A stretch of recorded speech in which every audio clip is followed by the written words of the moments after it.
Time to talk about pay period number 26. Weekend in June 24, 2023. Coming up.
Let's talk about logs. This week I had 1932 dispatched miles, 3,160 logged miles, and 3,162 odometer miles. Logged miles do not always agree with dispatched miles due to carryover, which are runs that start in one pay week and end in the next. My average net speed for this week was 59 miles per hour. Keep in mind, this is not what my cruise control is set to, but rather my logged miles divided by time spent on driveline. Utilization percentage, which is determined based upon 61.25 hours in a 7-day week. My utilization this week was 97%. My total on duty time this week was 59.3 hours, and of that 90% was on driveline. The 1 day in orange was when I was on a paid 34-hour reset. It's time to look at my unedited pay statement for period 26 of 2023. This statement encompasses all the trips that I completed between June 18th and June 24th. The first trip of this week went from Arlington, Texas to Laredo, Texas. It paid $286 for 440 miles. The second trip of this week went from Newcastle, Indiana to New Bremen, Ohio. It paid $59 for 81 miles. The third trip of this week went from Laredo, Texas to Newcastle, Indiana. It paid $1,022 for 1,384 miles. The fourth trip of this week went from New Bremen, Ohio to Fort Recovery, Ohio. It paid $30 for 24 miles. This pay period, I was reimbursed for my annual physical. That was $130.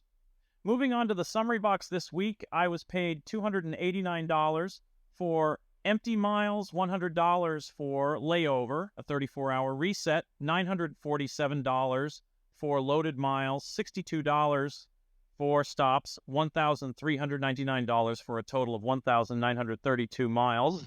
That calculates out to 72.4 cents per mile. Looking at the year-to-date, this is the 26th week of the year. My gross income to date is $54,991. I have driven 71,464 miles.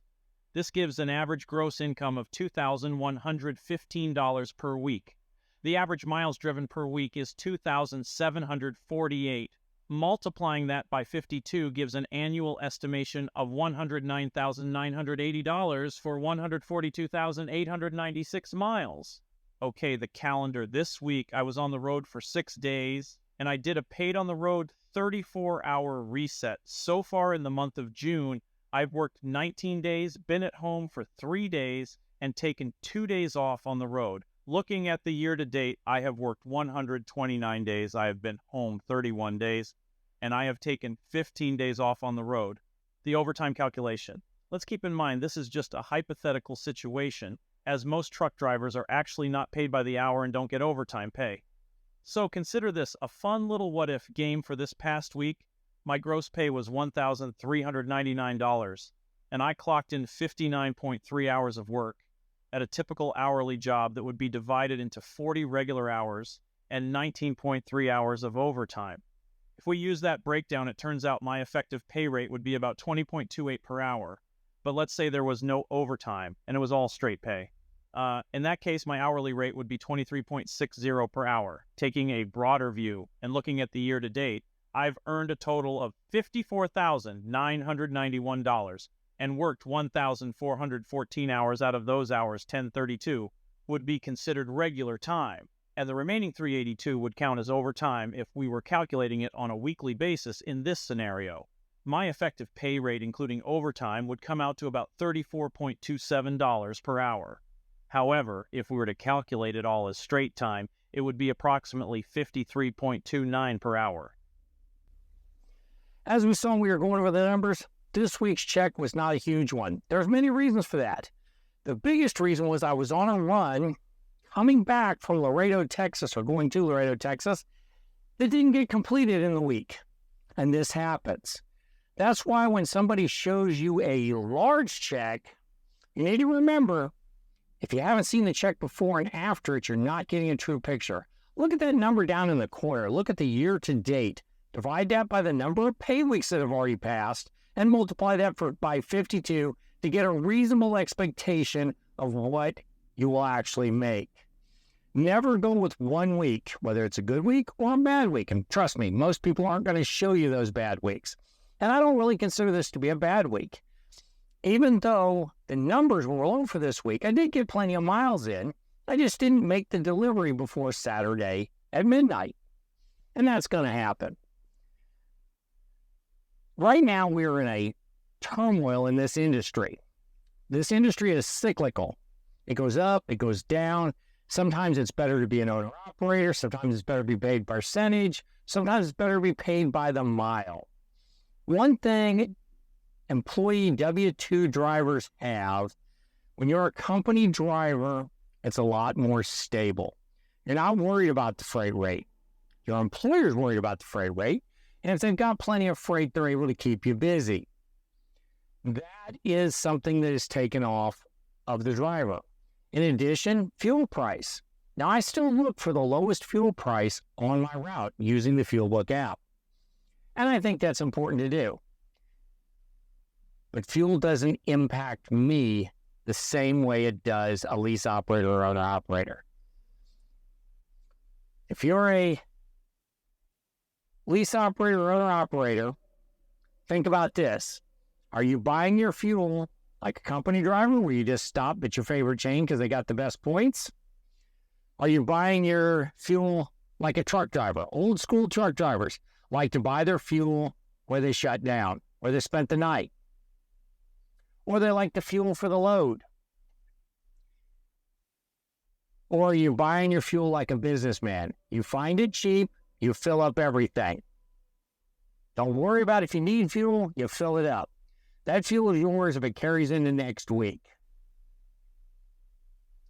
And this goes if you're a company driver too. Try to find the least expensive fuel on your route from acceptable providers.